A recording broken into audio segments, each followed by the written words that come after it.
Hi, this is Joe Velez with JPV Financial. Today, we want to talk about a concept called dollar cost averaging. There's a fun game that we play with our clients, and it's really kind of a trick question when it's all said and done. But in this situation, this is purely hypothetical. We have two people here. We have Mr. A and Mrs. B. Each are putting $50 in per period. So this could be towards a 529 plan, 401k, 403b, whatever it is. They're systematically putting in the same $50 each period. Okay. So we notice on the left-hand side that when they first start, it's the share price for both of them starts at $10 a share. So Mr. A's share price constantly goes up in value, right? So each period, that share price keeps going up and up.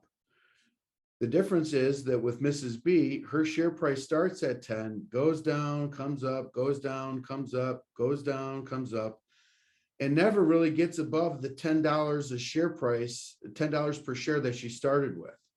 Okay. So the question is, at the end, who has more money? Okay. So really where this breaks down is if we can look at, it's about share accumulation.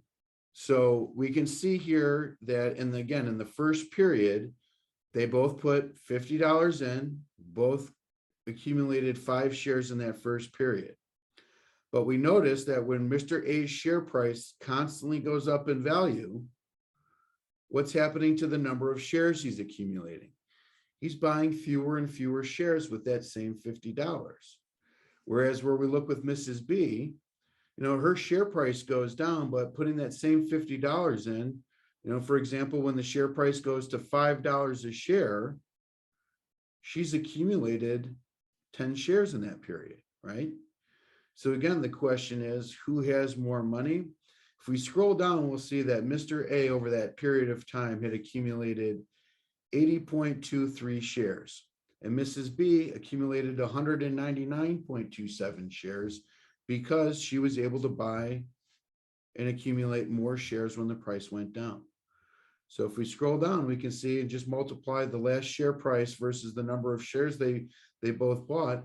And the concept here is, again, buy low, sell high. Well, we're not selling yet, but if we can see that that Mrs. B has been able to accumulate that many more shares, taking advantage of the market when it goes down and accumulating that many more shares.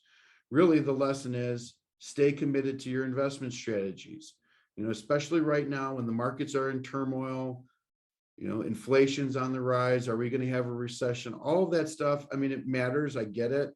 But if you're contributing towards a 401k or a 529 plan, understand that these are actually good times to be able to buy and maybe even think about increasing contributions. So if you have any questions on this strategy, please feel free to reach out at JPV Financial. We're planning by design and not default.